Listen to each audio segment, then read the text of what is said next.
Muy buenas tardes. Estamos en la Feria Internacional del Libro de Bogotá en el lanzamiento del libro Innovacities y al evento hemos invitado un grupo selecto de profesionales muy calificados en Colombia, interesados en los temas de lo que denominamos la innovación sistémica. Nos acompaña el doctor Jorge Reynolds de la Clínica Chayo de Bogotá y quien no necesita presentación. Nos acompaña también la doctora Dolly Montoya, vicerrectora de investigaciones de la Universidad Nacional de Colombia, la doctora Marcela Corredor de la Cámara de Comercio de Bogotá, del área de competitividad, el doctor Nicanor Quijano de la Universidad de los Andes. Y a mi derecha está el doctor Carlos Schell de la Escuela de Graduados de Administración de Empresas del Tecnológico de Monterrey y la doctora María Andrea Contreras de la Universidad del Rosario. El doctor Schell y yo escribimos este libro, que es el resultado de una investigación que hicimos durante un periodo aproximado de 3 años y en el cual tratamos de identificar cuáles fueron los retardadores y los impulsores de ciudades que hoy son emblemáticas a nivel internacional porque lograron romper las brechas que tenían frente a dificultades de tipo político, social, económico y tecnológico, y a través de una serie de políticas y de estrategias que ya nos explicará el doctor Schell, lograron superar esas barreras y hoy, como lo decía anteriormente, son ciudades emblemáticas. Se analizaron los casos de la ciudad de Austin en Estados Unidos, en Texas, Auckland en Nueva Zelanda, Bangalore en la India, Curitiba en Brasil, en Metz en Francia, y de pronto añadir también lo que se hizo con Poitiers, Carlos. Stavanger en Noruega, que es un polo enorme de desarrollo para la industria petrolera, y los casos de Monterrey en México, que lanzó desde hace cerca de 10 años lo que se llama el programa de Monterrey Ciudad Internacional del Conocimiento, y de Medellín, que es un ejemplo en Colombia y hoy en América Latina de cómo una ciudad con dificultades y con un desprestigio enorme logró posicionarse a nivel internacional. Por tanto, la metodología fue muy directa y fue trabajo en campo, donde tuvimos oportunidad de mencionar o de contactar mejor y de trabajar con expertos en cada una de esas ciudades para poder identificar cuáles eran esos factores que hicieron posible que las ciudades rompieran sus viejos paradigmas y se lograran posicionar en el contexto internacional que es hoy en día. Entonces, si me permiten, yo quisiera proponer que lo que hemos encontrado en términos generales, y que ya el doctor Schell y la doctora Contreras lo explicarán para cada uno de los casos, son 4 factores que han hecho posible que estas ciudades hayan quebrado esas brechas que traían. El primero es haber adoptado un enfoque sistémico de la innovación. Es decir, no se quedaron simplemente viendo la innovación como resultado de un producto, un proceso, un servicio, un modelo de negocio, sino que la entendieron como parte de un ecosistema total. El caso de Austin, por ejemplo, donde un líder como George Kosmensky se le mete en la cabeza de que hay que quitar en los años 80 fue esto, quitar el reflejo que tenía Austin de que era simplemente una ciudad del petróleo y de las vacas, como él mismo lo decía, para hoy ser la 6ª ciudad más innovadora de los Estados Unidos. Y de ahí ha surgido una gran cantidad de empresas y de elementos o desarrollados a través de lo que se llama el IC Square, que es Innovation, Creativity and Capital. El caso de Auckland, donde Carlos tuvo la oportunidad de estar haciendo un año sabático de 6 meses o de un año completo, de manera que tuvo oportunidad de conocer muy en detalle qué fue lo que hizo Auckland directamente.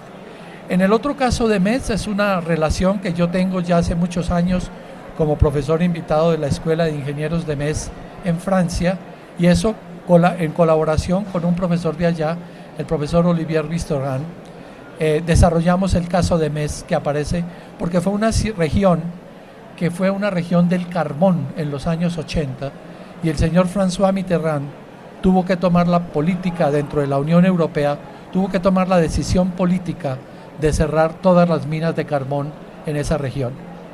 Y sin embargo, en 1985, ellos lanzaron un gran proyecto que se llamó el Tecnopol 2000, donde la meta era que en 15 años debían cambiar total y completamente la visión de la ciudad. Y lo lograron. Hoy es un centro de desarrollo tecnológico enorme, casi que se puede decir con una tasa de desempleo, yo no diría que negativa, pero sí tremendamente baja. Y es el centro de excelencia en materiales, por ejemplo, y en todo lo que se llama prototipaje rápido. El caso de Stavanger en Noruega es bien conocido por la industria petrolera y que debería servir un ejemplo para el caso de Colombia, de cómo también Noruega en los años 70 se le apareció el petróleo y sin embargo no se desesperaron y todo lo contrario fue que formalizaron una política de largo plazo a través de unos clústeres tecnológicos donde esta ciudad de Noruega se posicionó como el clúster más avanzado en el mundo hoy en día en lo que es perforación de alta mar, de offshore que se llama. Entonces, estos son casos simplemente que menciono rápidamente porque el doctor Chell ya les dará a ustedes más detalles, pero aquí lo que nosotros quisimos hacer fue un paralelo con lo que ha pasado con las otras ciudades. Entonces, lo primero, estas ciudades asumieron un enfoque sistémico de la innovación. Lo segundo fue que definieron unas políticas públicas muy claras y muy bien orientadas hacia promover la ciencia, la tecnología y la innovación, especialmente para poder desarrollar nuevos esquemas de negocios de alta tecnología, de empresas de base tecnológica. Y bueno, ya lo he mencionado rápidamente con estas ciudades, pero ello vino asociado con algo muy importante, que es el tercer factor que yo quisiera enfatizar, que es el del liderazgo. Siempre hubo un líder por parte de una entidad o de una persona que fue la que logró cambiar esa mentalidad dentro del contexto de lo que es la innovación como tal. Y cuarto, definitivamente es lo que se llama la gobernabilidad del sistema de innovación. Entonces, esa gobernabilidad del sistema regional de innovación fue el de haber determinado un núcleo muy fuerte de participación de todos los estamentos que permitían que sea la sociedad la que sea parte de y no aparte de todo ese proceso innovador y todo ese proceso de cambio. Sobre esta base es que está fundamentado el libro de Innovacities. Indudablemente es un libro muy extenso y no vamos a entrar en los detalles de cada uno de los temas que se discutió ahí, pero por tanto le pediría al doctor Chell que nos explique más en detalle los resultados de este trabajo. Muy bien, gracias. Bueno, antes de explicar o de comentar con ustedes cuáles fueron las características o los drivers de estas ciudades, les quería decir por qué se hizo este libro, ¿no? Porque básicamente en muchos lugares, de hecho en México en 2 o 3 ocasiones, alcaldes y gobernadores nos preguntaban, oye, yo quiero ser una ciudad innovadora, ¿no?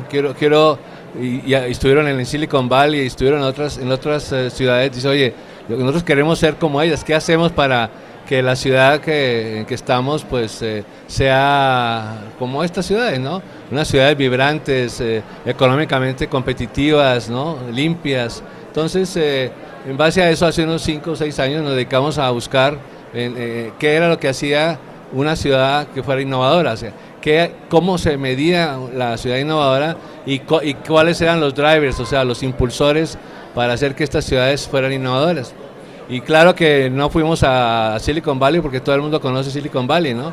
Pero no todo el mundo conoce Curitiba en Brasil, ni todo el mundo conoce lo que ha pasado en Austin o en Stavanger en Noruega. Entonces estuvimos en varias ciudades, de hecho vivimos meses en estas ciudades, por una u otra razón, las conocemos muy bien a todas, entre Leonardo y yo, y la verdad es que tratamos de buscar los factores comunes que hicieron estas ciudades innovadoras, pero primero había que ver cómo se mide una ciudad innovadora, qué hace una ciudad innovadora, ¿no? Y sacamos una lista de factores que eran comunes en la mayoría de las ciudades, ¿no? Nos concentramos, iniciamos con 20, luego fuimos reduciendo a 11 y llegamos a 8 ciudades que son las ciudades que en el libro pues se detallan con precisión, ¿no? Y primero es, ¿qué hace una ciudad innovadora, ¿no? Entonces, vimos que tiene una calidad de vida pues superior al común de las ciudades, ¿no? Es una ciudad que atrae capital foráneo, que atrae talento, que atrae turistas, ¿no? Pero que atrae talento, ¿no? Una de las cosas importantes es que estas ciudades, la gente inteligente, la gente preparada va a estas ciudades porque ve que ahí esa ciudad tiene una atracción muy especial, no solamente económica, sino de buena calidad de vida, de ambientalmente es limpia, etcétera. La otra cosa es que todas estas ciudades generan un branding, ¿no? Una marca, ¿no? Son ciudades con marca, ¿no? Todas las ciudades, ustedes pues, vemos las grandes ciudades como Boston, pues las conocemos, como en Toulouse conocemos que es una ciudad, porque ahí está Airbus, pero estas ciudades pues no son ciudades muy conocidas, pero son ciudades que tienen características muy especiales que son las que tratamos nosotros de identificar, ¿no? Entonces tenemos calidad de vida, son atractoras, tienen un branding, ¿no? Son competitivas, son altamente competitivas, son especialistas, todas las ciudades tienen una o dos especialidades, ya sea tecnológicas o naturales, ¿no? Todas las ciudades, que fueron 8 ciudades, que a Leonardo le faltó una que otra, pero se las voy a decir todas en orden alfabético: Auckland, Austin, Barcelona, Bangalore en India, Stavanger, bueno, Metz, Curitiba en Brasil, Medellín, Metz Stavanger, me faltó una. Monterrey no es de las ciudades, 8 ciudades. Austin, Auckland, Bangalore, Barcelona, Metz, Medellín, no, están todas, son 8. De esas 8 ciudades tomamos las características que las hacen especiales, ¿no? Monterrey está en proceso, Monterrey no es una ciudad innovadora todavía, es una ciudad que está en proceso de desarrollar sus características, sus factores, ¿no? Y esas ciudades pues todas tenían ciertas características comunes, por ejemplo, todas tienen una universidad, un centro de investigación que aglutina el know-how, que aglutina la innovación, ¿no? Todas tenían centros de innovación, centros que les permitían a estas universidades pues atraer talento, ¿no? Si no hay una universidad fuerte, pues la gente formada pues no llega ahí porque no la atrae, ¿no? No es cuestiones de dinero, sino de atracción científica y humanista también, ¿bien? Bueno, en estas ciudades pues las características fueran eso: calidad de vida, tenían una capacidad de integrar, casi todas tienen buena capacidad de integración, de formación de clústeres, formación de la parte social con la parte tecnológica, con la parte de innovación. ¿Cómo se llama? El branding, ¿no? Todas se enfocan en mercados especialistas, no son generalistas, no son ciudades que hacen de todo, no, son ciudades que se han enfocado en algún producto que las hace realmente diferentes. Y todas, eso sí, todas tienen una característica que es muy importante, que es la capacidad de emprender. Todas son ciudades emprendedoras, vibrantes, emprenden para el arte, emprenden para las ciencias, emprenden en empresas de arte, de ciencias, emprenden en deportes. Barcelona, ¿no? Quieran o no, el equipo de fútbol de Barcelona es un atractor, ¿no? Es un atractor de dinero, de gente, de talento, no solamente de fútbol, sino alrededor del equipo hay otras atractividades económicas y humanas, ¿no? Y sociales. Bueno, esas son las características. ¿Y cuáles fueron los drivers? Sacamos 8 drivers que son los impulsores de estas ciudades. Son, por ejemplo, políticas públicas muy enfocadas entre la parte social, económica y ambiental, o sea, políticas no solamente económicas, sino gente que desarrolló política integral, ¿no? Para que la parte social, económica y ambiental, las tres desarrollen. Bueno, hay 2 o 3 ciudades que no cumplieron esto, por ejemplo, Bangalore en India, una ciudad que tecnológicamente ha generado mucho dinero, mucha tecnología, hay buenas universidades, pero está rodeada de su ciudad, Bangalore, que es una ciudad con alta miseria, ¿no? Y eso pues a la larga eso no es sostenible, ¿no? Pasa lo que pasa con Detroit, que ustedes ven Detroit, una ciudad muy efervescente en los 50, 60, pero ahora pues es una ciudad fantasma, ¿no? Puede pasar lo mismo con Bangalore, ¿no? Entonces son ciudades que que hoy están muy bien ubicadas, pero si no son sostenibles las ciudades, pues no van a durar mucho, ¿bien? Son lecciones que hemos aprendido también de estas ciudades, ¿no? La parte de infraestructura inteligente, la parte de asociatividad, o sea, la capacidad de asociarse, muy importante. Medellín, por ejemplo, ¿por qué está Medellín? Mucha gente nos pregunta, ¿por qué pusimos Medellín, no? Porque pues Medellín ha tenido unos problemas muy graves aquí en el país, ¿no? Y es conocida mundialmente por toda su problemática social que ha tenido. Pues ella tuvo un brinco, todas estas ciudades tuvieron un brinco y Medellín tuvo un brinco social muy importante, ¿no? Y como decía Leonardo, siempre hay un campeón. Todas estas ciudades han tenido un campeón, que es el impulsor, un urbanista, el alcalde, un empresario. Todas han tenido un campeón que las ha hecho así. Bien, ¿qué más? El talento especializado, ¿no? Importante. Todas han tenido un direccionamiento estratégico, o sea, un impulsor, un plan de Estado, ¿no? No crecieron así nomás porque sí, sino que todas han tenido un plan de Estado. Y es un problema que muchas ciudades que quieren ser innovadoras no pueden porque les falta esa unión de la parte económica, la parte social y la parte ambiental, y el gobierno, la trilogía típica, ¿no? El gobierno, la parte social y la parte empresarial, ¿no? Y Medellín la tiene, ¿no? Austin la tiene, y casi todas las ciudades tienen ese trío, ¿no? Que está realmente en conjunto, cosa que no encontramos en Monterrey, no encontramos en Bogotá, no encontramos en otras ciudades que están tratando de hacer el ejercicio, pero pues les falta todavía esa capacidad de asociatividad. Bien, pues esos fueron más o menos los drivers que impulsaron a todas estas 8 ciudades, ¿no? Bueno, yo creo que ahora ya podemos seguir con el caso de Bogotá, ¿no? Ya les dejo ya para, si quieren luego más tarde, algunas preguntas si ustedes quieren hacernos sobre las ciudades, estas 8 ciudades que seleccionamos como base para el libro, ¿no? Muy bien. Además, muchas gracias, Carlos. Yo sí quisiera decir una cosa, y es que soy vocera de un equipo de trabajo que ejecutó este proyecto de aplicar la metodología en Bogotá, en el cual participaron Carlos, Leonardo y otros investigadores, y este proyecto pues fue financiado por el Fondo de Investigaciones de la Universidad del Rosario. Entonces soy vocera, pero ellos participaron más activamente.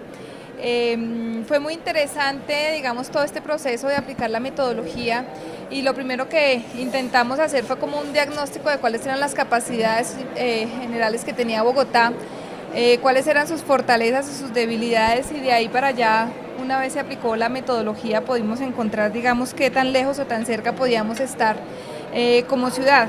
Como fortalezas, digamos, Bogotá tiene el 32%. Antes que todo, también quisiera decir que este proyecto se terminó en el 2012, entonces, digamos, las cifras que voy a dar son las que están en el libro en este momento. Puede que haya actualización y modificaciones, pero no creo que sean muy grandes a lo que tenemos ahora. Entonces, el 32% de la producción del país se encuentra en Bogotá. Tenemos el 33% de las instituciones de educación superior localizadas acá, 290.000 empresas, 11 cadenas productivas. La mayoría de grupos de investigación para esos años en categoría A1 de conciencias teníamos el 58%, en categoría A el 52% y en categoría B el 48%. Pero sin embargo, digamos, estas cifras son bajas con relación al contexto latinoamericano. El 45% de los centros de desarrollo del país se encuentran en Bogotá y están orientados a metalmecánica, transporte, TIC, textiles, biotecnología, logística, calzado y forestal. Para el 2009 se creaban 60.000 empresas anuales, y digamos, como otros, habían iniciativas público-privadas que quieren fomentar todo este tema de la innovación, como son Bogotá Innova, Bogotá Emprende, el Observatorio de Tendencias, Investing Bogotá, la Comisión Regional de Competitividad, en su momento la Alianza Universidad Empresa Estado, Connect, entre otras. Dentro de las debilidades que también cuenta Bogotá es que tiene un alto porcentaje de informalidad laboral, en el 46%, cuando en Colombia el porcentaje era del 51,5%. Esto indica que son empleos poco cualificados, bajos salarios, bajo nivel de productividad y la afiliación de seguridad social. Los programas, digamos, en educación superior están más orientados hacia ciencias administrativas, económicas y contables. Hay una baja oferta de especializaciones, solo se cuenta el 11%. Para lograr el desarrollo de empresas de base tecnológica. Con maestrías tenemos el 25% y en su mayoría relacionadas con ciencias sociales y humanas. El doctorado, el 22% de los programas estaban localizados en Bogotá y ese sí es superado por Antioquia, que en su momento tenía el 28%. Entonces digamos que no se cuenta con una oferta de talento humano con desarrollos de capacidades de CTI que puedan apoyar el sector empresarial, sobre todo en el área de ingeniería. El mismo sector empresarial no cuenta con un número significativo de profesionales formados, digamos, a nivel de maestrías y doctorados. El 92% de los grupos de investigación se encuentran en las instituciones de educación superior, en las universidades, mientras solamente el 1% en las empresas. Y, digamos, hay una baja articulación entre las capacidades de investigación y las cadenas productivas. Muchas de las cadenas productivas no tienen grupos de investigación asociados a esto. Entre las que se incluye alimentos, construcción, turismo, salud, químicos y petroquímicos. Con relación al posicionamiento ya de Bogotá y las ciudades de clase mundial, la aplicación de la metodología, obviamente los resultados pues no fueron muy halagadores, sin embargo se han visto esfuerzos de que Bogotá ha venido trabajando estrategias para consolidarse como una de las capitales promisorias de Latinoamérica. Estos esfuerzos, digamos, se ven más reflejados sobre todo en la apertura y la capacidad de asociatividad regional e industrial y en eventos espectaculares. Digamos, Bogotá es una ciudad que ha organizado muchos eventos y estos eventos, digamos, alrededor generan trabajo, desarrollo, etc. Y digamos que entre los desempeños intermedios, pero que deben ser propulsados, está el territorio, lo acerco.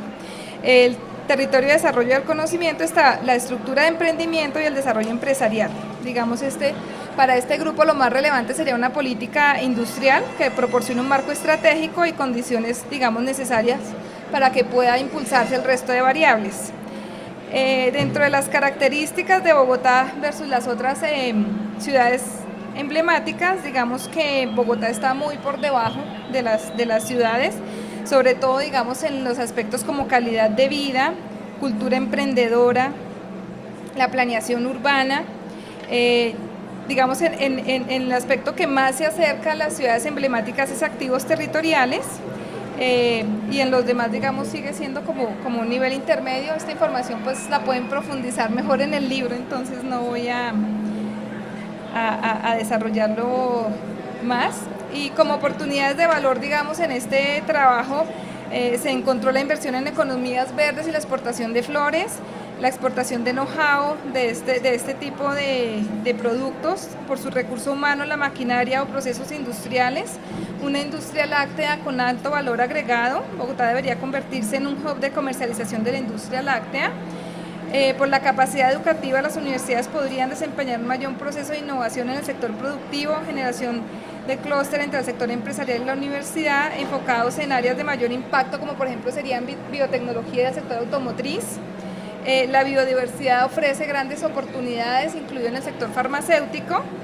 El desarrollo de un eje de comercio multimodal con una opción para enlazar, digamos, tanto el interior del país como la parte costera, pero no solamente a nivel nacional, sino a nivel suramericano, digamos, por la ubicación. Es un atractor de actividades culturales, industriales y políticas del país, y digamos que el clima facilitaría el desarrollo de áreas verdes para que se pueda cumplir con estándares internacionales.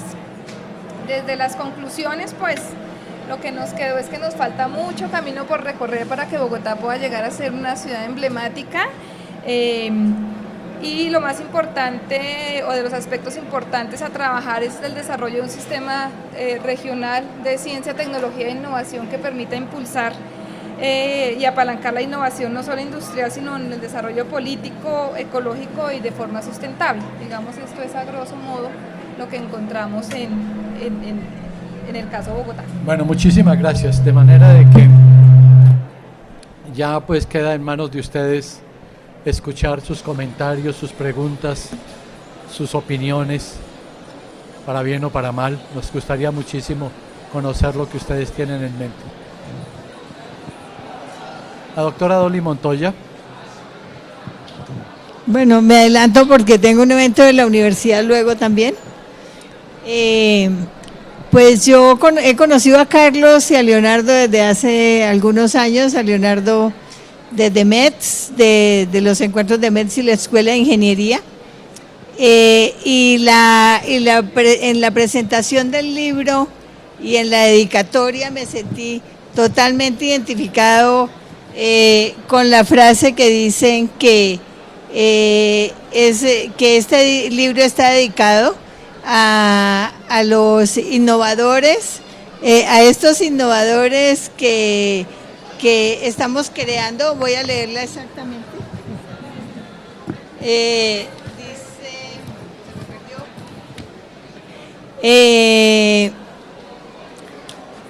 Que innovamos con los principios de nuestros padres y los sueños de nuestros hijos. Y la verdad yo me sentí ese club. Me parece que los que estamos aquí somos como ese tipo de personas que siempre estamos soñando. Y terminé en el grupo de innovación sin saberlo, porque nosotros trabajamos en biotecnología y una vez Pierre Pradilla me dijo, ustedes hacen innovación, venga METS y nos explica qué es lo que hacen y cómo lo hacen. Y estaban los teóricos de la innovación, entonces nosotros éramos el ejemplo de cómo se innovaba. Y esto me pareció muy curioso porque a pesar de que siempre tuvimos inquietudes, no sabíamos cómo un biólogo molecular puede terminar haciendo innovación. Entonces esto es algo que yo quería resaltar porque esto de pertenecer a este club me encanta y me parece que nos lleva a trabajar muchas posibilidades en la región también. Por otra parte, tuve la oportunidad de conocer en la escuela, en Spru, en Inglaterra, el planteamiento de Friedman y en la escuela de Lumbal en Dinamarca y de Nelson en Estados Unidos sobre los sistemas nacionales de innovación soportados en sistemas regionales de innovación muy fuertes. Y hay mucha teoría alrededor del caso y se hicieron estudios tanto en Japón, donde se basó Friedman para definir y acuñar por primera vez el Sistema Nacional de Ciencia y Tecnología, y lo define como los actores del sistema, que ya no es la triple hélice, sino la cuádruple hélice, y leyendo el libro recordaba que tiene que ver con las asociaciones de los empresarios. Los actores son los empresarios, las universidades, más los centros de investigación, el Estado, y ese cuarto punto que es la sociedad civil. Y la sociedad civil la entendí con el libro, porque yo decía la sociedad civil, sí, los usuarios, ¿cómo? Pero la sociedad civil es como este sistema puede ser sustentable con base en los ejes que ustedes describen en el libro. Yo me divertí mucho con el libro, lo recorrí con mucha ansiedad porque me parecía increíble que podamos colocar en un libro tantas experiencias, y porque muchas veces que tomamos café estaban discutiendo Leonardo y Carlos cómo caracterizar este tipo de ciudades, y algo que me impresionó, por ejemplo, es cómo buscar los campeones. Ese campeón de Bogotá, ¿dónde está? O sea, ¿cómo es que lo vamos a dónde? Me parece que ese es un punto crucial. Y ahora que hablamos de todos los potenciales que tiene Bogotá, también les quiero comentar algo que es muy satisfactorio, y es que recuperamos el anillo de innovación de la alcaldía, que tiene 800 hectáreas y que está entre la 30 y el aeropuerto y entre la 13 y la 26. Y estamos trabajando con la alcaldía, ya tenemos caracterizada toda la zona, quienes viven, está todo el diseño arquitectónico, y además está las empresas, y las empresas del distrito le están apostando a ese complejo. Y hablamos con la doctora Marcela ahora de cómo en ese anillo, como decidimos que no era de la universidad como querían los coreanos, sino que es el parque de la ciudad, ahí quedaría el parque de la ciudad, integrando todo ese sector de cómo sería. Y bueno, pues estamos avanzando desde lo que podemos, pero me preocupa el campeón. ¿A dónde tenemos ese campeón en la región?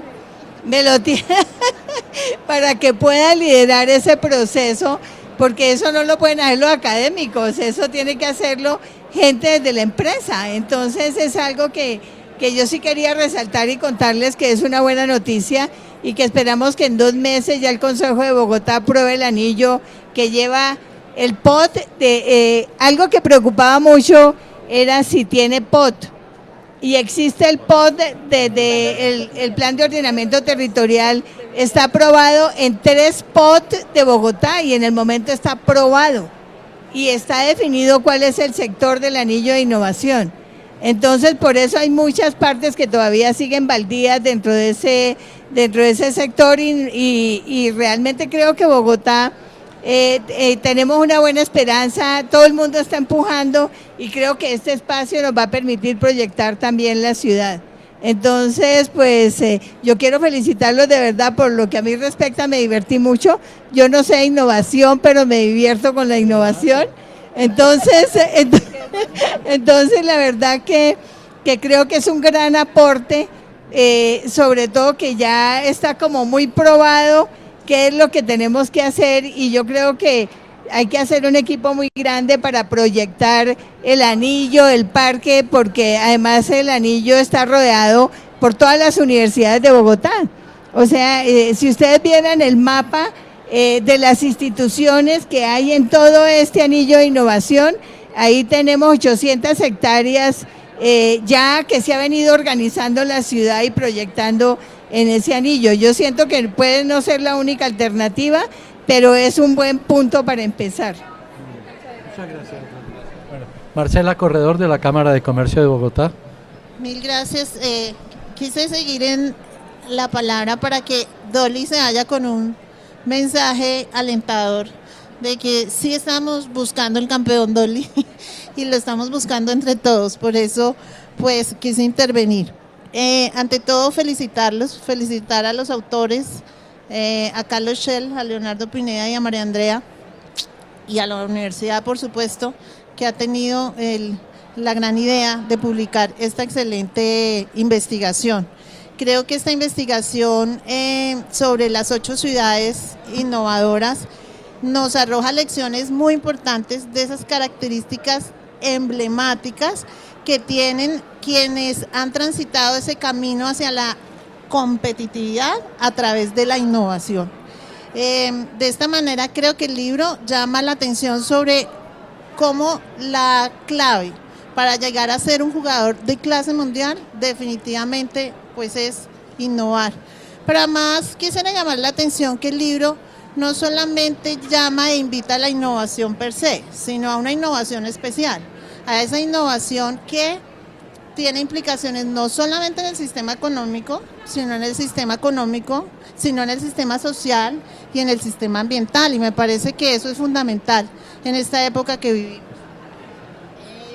De otra parte, pues yo creo que del documento me encantó y fue apasionante mi fin de semana con Innovacities. Aquí el concepto de innovar en la innovación, creo que ustedes lo han logrado, creo que han hecho una investigación detrás muy sólida, pero nos están proponiendo cosas diferentes para las ciudades, para los territorios y para quienes habitamos en ella. Yo me permito destacar 4 elementos que hacen de esta investigación una investigación que he querido decir, nos han entregado un libro inspirador para el cambio.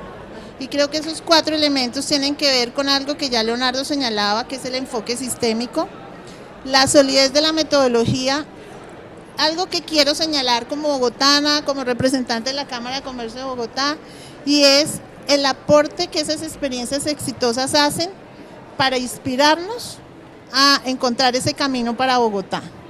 Y por último, pues la pertinencia y la oportunidad de esta publicación.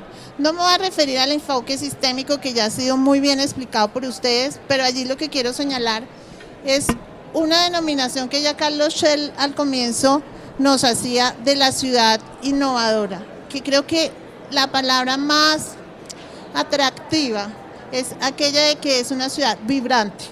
Creo que vibrante para nosotros significa muchas cosas, creo que Bogotá va en ese camino, como bien lo señalan ustedes, no lo ha logrado, tenemos dificultades, pero vamos camino de ser esa ciudad vibrante que atrae talento humano, que atrae inversión, que atrae socios tecnológicos y bueno, vamos en ese proceso. La metodología sólida, pues ni qué decirlo, creo que fueron muchos años que le pusieron ustedes a este trabajo. Entiendo que además hay detrás una lista más larga aún de 25 ciudades innovadoras que estudiaron para llegar a esa lista corta de 8 ciudades, donde lo importante es la identificación de ese detonador o impulsor para afrontar problemas, retos de las ciudades. Siempre habrá un disparador y esperamos que en el caso de Bogotá ya lo estamos encontrando y vayamos por ese camino. Ahora sí quiero referirme a la obra como inspiradora de un mejor y más próspero camino hacia la competitividad en Bogotá. Yo creo que tenemos muchos retos. Esa gráfica de telaraña que hace el libro, pues creo que lo que nos señala son retos. Una gráfica donde nos muestra las brechas que nos separan de las prácticas, de las mejores prácticas en el mundo, pues lo que nos señala son retos, ese radar de métricas, y yo creo que el libro logra que a pesar de ver esos resultados que María Andrea llama no tan alentadores, pues no nos baje el ánimo, sino que al contrario nos invite como a la ciudad para trabajar en el cierre de esas brechas. En este punto, pues sí quiero señalar que la magnitud de esos retos son enormes y que por supuesto ya también otros estudios, incluso desde la Cámara de Comercio, señalaban esos retos. Solamente para recordar que encuestas del 2005 y del 2010 de innovación en Bogotá, hechas por la Cámara, nos señalan que más de la mitad de nuestras empresas no innovan y que además entre 2005 y 2010 ese porcentaje de las empresas innovadoras bajó de 49% a 40%. Pero algo que también puede ser visto desde el lado positivo, inspirador, promotor, es que solo el 9% de quienes innovan llegan a los mercados internacionales con esas innovaciones. Entonces yo creo que ahí tenemos brechas grandes por cerrar, pero como tú bien lo señalas, María Andrea, también tenemos las mejores universidades, el mayor número de centros de investigación, de investigadores, los grupos de investigación avalados por Colciencias. Creo que en capacidades, en ciencia, tecnología e innovación vamos mucho mejor. Hay mucho por trabajar en propiedad intelectual. Las empresas de Bogotá, más del 60% no tienen información sobre cómo proteger su conocimiento. Entonces yo creo que hay muchísimas problemáticas para abordar, pero abordarlas además desde los atributos que tenemos como ciudad. Quisiera señalar que si bien la investigación cerró en 2012, pues por supuesto hay datos, pero más que el dato del porcentaje, etcétera, quisiera llamar la atención sobre procesos que se están dando en la ciudad, procesos que nos llaman al optimismo. Por ejemplo, la investigación señala que habían 11 cadenas productivas en ese momento como promovidas por la ciudad. Hoy quiero decir que hay 13 clústeres, ya no mirados como cadenas, sino de una manera más integral, 13 clústeres promovidos en la ciudad, por la Cámara, que la alcaldía a su vez está promoviendo aglomeraciones industriales, etcétera.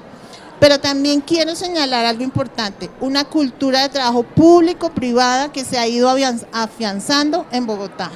O sea, que hoy tengamos un Inves en Bogotá, que hoy tengamos un Bogotá Emprende, un plan de logística regional conjunto, que une a la gobernación, a la alcaldía y a la Cámara y a empresarios y otras instituciones, pues es algo fabuloso. Para terminar, y aquí es donde va el mensaje para todos y en particular para Dolly, es que este documento no podía ser más oportuno y pertinente para el momento que estamos atravesando en la ciudad. Estamos empeñados en un proyecto que hemos denominado Bogotá Región Innovadora al 2025. Ese proyecto inició como una iniciativa de Conect Bogotá y Cámara de Comercio, y hoy tenemos más de 50 entidades vinculadas, promotoras, comprometidas con el proyecto. Entre esas la Universidad Jorge Tadeo, la Universidad de los Andes, la Universidad Javeriana, el Rosario, la Alta Consejería, Pro Bogotá. Bueno, no puedo enumerar 50, pero quiero decirles líderes que se van a apropiar de una agenda de transformación de la ciudad con base en la innovación. Eso es lo que la hace distinta, eso es lo que lo hace diferente. Y aquí hacemos totalmente complementariedad con lo que el libro que hoy nos ocupa llama sobre la especialización, sobre la diferenciación de las ciudades. Lo que estamos buscando con Bogotá al 2025 como región innovadora es que focalicemos en unos campeones que ha llamado Dolly, en unas áreas de especialización, así como lo hicieron esas 8 ciudades. Ninguna de ellas le ha seguido disparando a 20 sectores productivos, a 40 ámbitos de especialización, y en ese proceso estamos. Ese proceso nos tiene ocupados desde el año pasado y terminará en agosto como ejercicio de identificar esos campeones. Pero lo importante es que no va a terminar en un ejercicio académico, sino en una agenda transformadora del territorio. Entonces, allí haciendo proyectos de mejoramiento de entorno como el anillo de innovación, como los parques tecnológicos, pues lo que podemos hacer es transitar más rápidamente hacia ese camino de InnovaCity y pues que ya no seamos un caso estudio, sino un caso de excelencia, un caso de mejor práctica.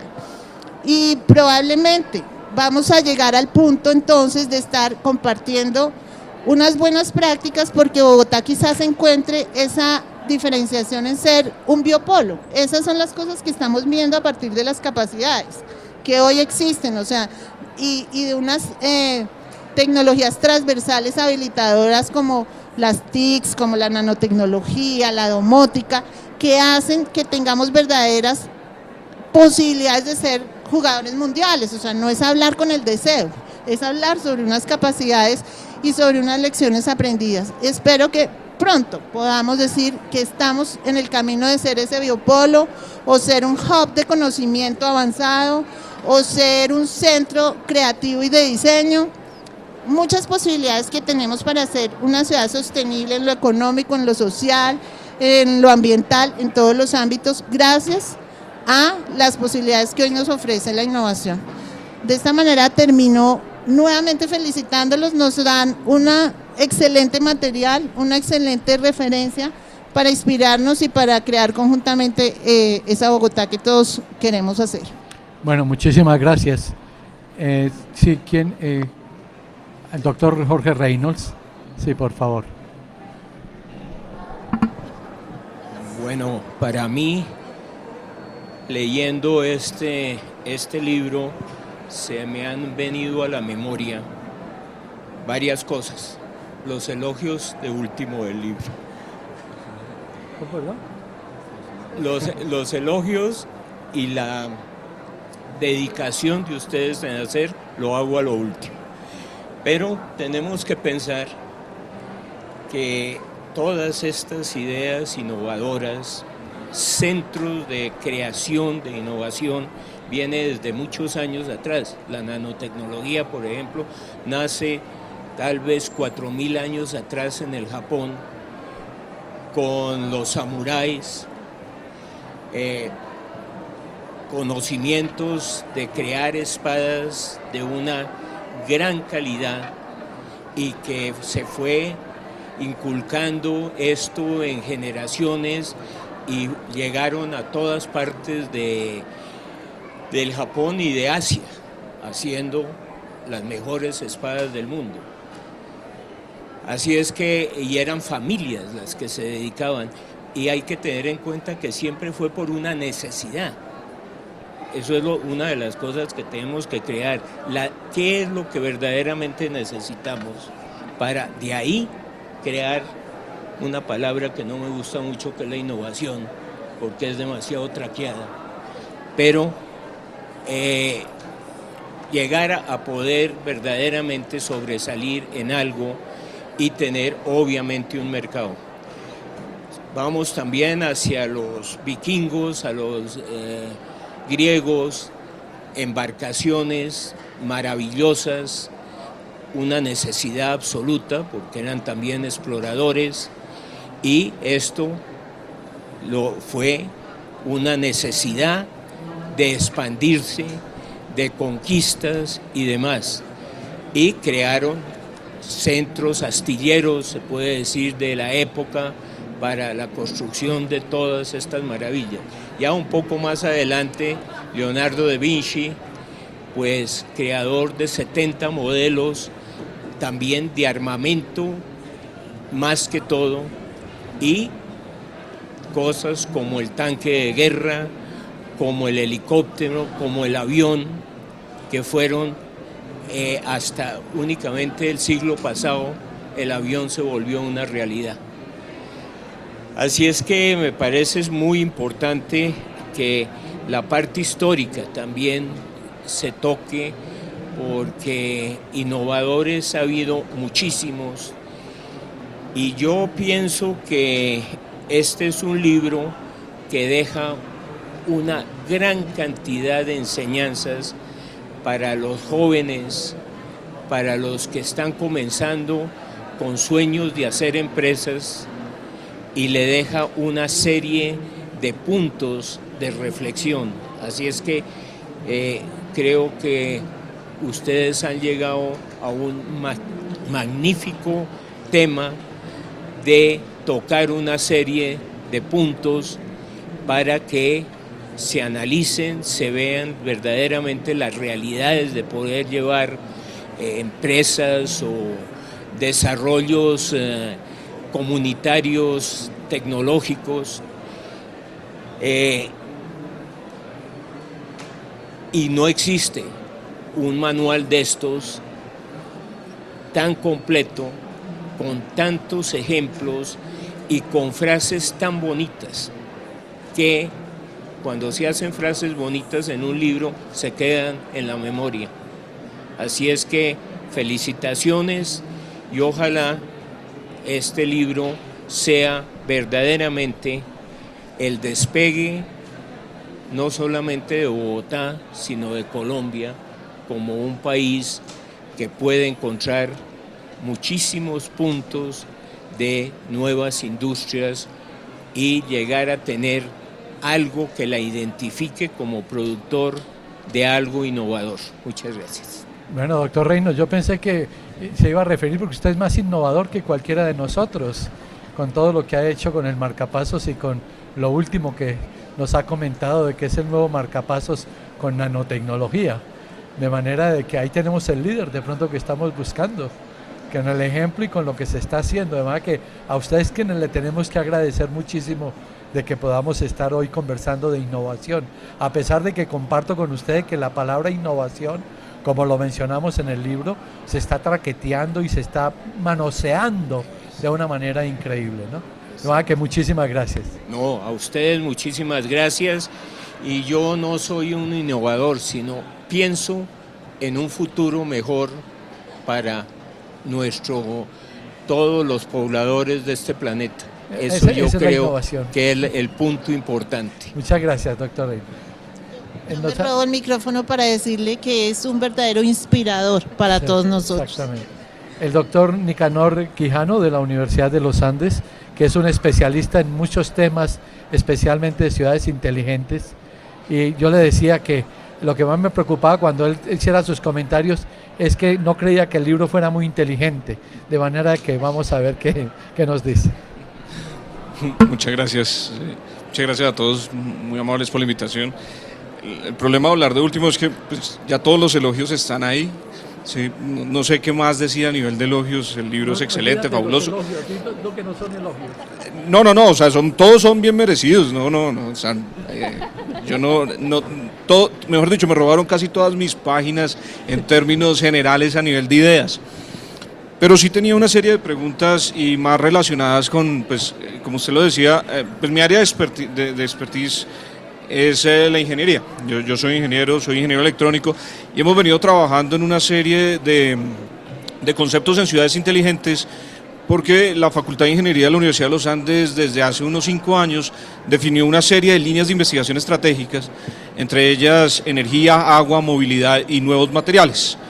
esas líneas de investigación estratégica que se discutieron con muchas personas del sector externo nos han servido a nosotros para poder, digamos, recabar dineros del sector externo y poder trabajar, por ejemplo, en conjunto con Codensa, Colciencias. Hemos hecho cosas alrededor de ciudades inteligentes aquí en Salitre, con el sector, digamos, el Sistema General de Regalías.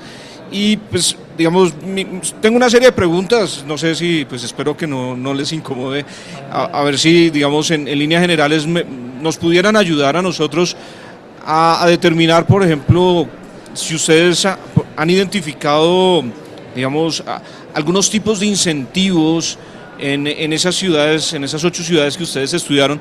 ¿Existe algún tipo de incentivo de parte del Estado para que el tridente, que es fundamental dentro de todo ello, dé el dinero necesario para hacer esa investigación? Esa sería mi primera pregunta.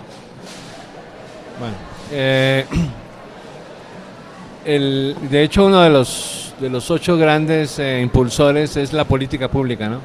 Que lo tenemos como gran impulsor, pero una política pública muy sensible al desarrollo de lo que llamamos el ecosistema natural, ¿no? Que es la parte social, ambiental y económica, ¿no? Entonces, cuando una política pública está ligada a los 3 ejes del desarrollo, pues la política sale muy natural, ¿no? Porque, por ejemplo, no me puedo concentrar yo en un desarrollo social muy exitoso si económicamente no lo tengo bien fundamentado, ¿no? No me puedo concentrar en desarrollar la competitividad de una ciudad si sustentablemente o ecológicamente está deteriorando el medio ambiente. ¿Me explico? Entonces, la política pública tiene que estar siempre ligada a los 3 ejes del desarrollo en paralelo, ¿no? Yo no puedo decir, no, primero voy a desarrollar esta parte social urbana, ¿no? Por ejemplo, o del agua, ¿no? Primero lo vamos a desarrollar y luego después vamos a ver si es económicamente viable. No, la política pública tiene que ser, lo que hemos visto en estas ciudades es que esa política tiene que trabajar en paralelo, ¿no? Y lo peor es subsidiar cosas que no sean sustentables, o sea, que sean electorales, como lo ponemos ahí, ¿no? Que muchas de las políticas se hacen por términos electorales y eso pues no es sustentable porque no dura, no tiene una durabilidad. Entonces, uno de los factores, uno de los tantos que tenemos es la política pública, ¿no? Otra es la capacidad de desarrollar el concepto holístico de la ciudad, ¿no? De una cultura sistémica, porque otra vez, si no impulsamos desde los niños, desde la sociedad misma, el concepto de integración, ¿no? de sistémica, otra vez los conceptos quedan chuecos, ¿no? Entonces, Leonardo y yo hemos trabajado mucho en clústeres, en todas partes, y América Latina, pues obviamente donde menos funcionan los clústeres es aquí, por esa falta, esa cultura que no tenemos de asociatividad que le llamamos, ¿no? Entonces, ese es un punto importante. El tercer punto que va asociado con todo es el emprendimiento, ¿no? El emprendimiento es clave, la capacidad de emprender. Pero no hablo de emprendimiento, porque mucha gente asocia el emprendimiento con empresas, ¿no? Económicamente pues activas, ¿no? Y es la capacidad de emprender ONGs, emprender hospitales, emprender centros de educación, emprender parques, o sea, que la actividad de emprendimiento sea una actividad que tenga la estructura política y de infraestructura adecuada, ¿no? Cuando hablas de infraestructura inteligente, eso es lo más fácil o sea, eso es irrelevante para los problemas que tenemos en las ciudades, ¿no? Eso es algo que se hace y se compra y se trae tecnología, eso no hay problema. La parte inteligente, infraestructura inteligente de conectividad, eso es lo más fácil de obtener de una ciudad. Lo más importante es esa capacidad de que esas redes sean activas, que sean vibrantes, como decíamos antes, ¿no? Y que tengan la capacidad de que los 3 ejes estén en paralelo siendo desarrollados, ¿no? De esa manera la ciudad atrae capital, etcétera, ¿no? Pero yo creo, para complementar la respuesta, yo creo que ese es uno de los parámetros más importantes, ¿no? Y es, por ejemplo, cómo se generan incentivos fiscales para promover esos emprendimientos, cómo se generan fondos de capital de riesgo bajo unas circunstancias muy especiales. También cómo se dinamiza, por ejemplo, la formación de talento humano, con becas de doctorado, con maestrías de investigación. De manera que sí hay esas políticas y aparecen claramente definidas en esas ciudades que encontramos como emblemáticas. El caso, por ejemplo, de Stavanger en Noruega, donde vemos claramente de que fue esa política del Estado a través de Statoil, que es la Ecopetrol de allá, la que logró armar todo ese paquete de cosas.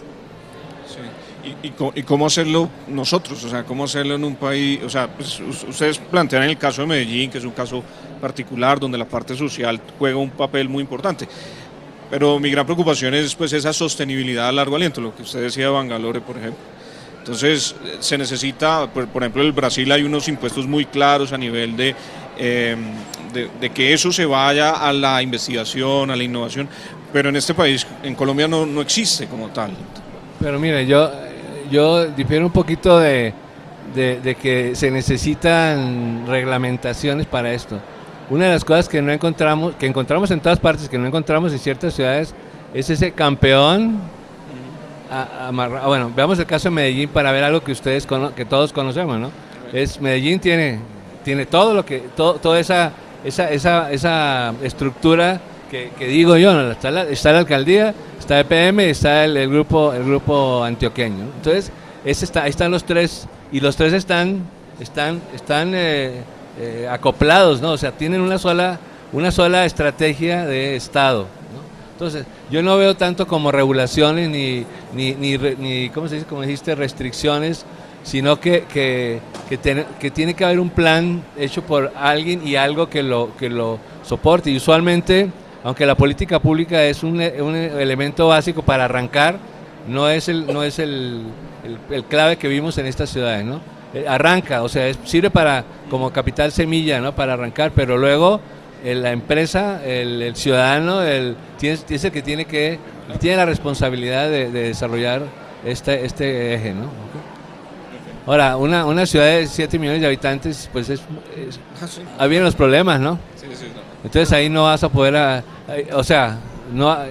ciudades que encontramos, ninguna pasa de, 3-4 millones, pero a donde vamos es que las ciudades grandes hay que sectorarlas, ¿no? Enfocarlas, y la especialización es clave, no se puede disparar para todos lados, ¿no? Sí.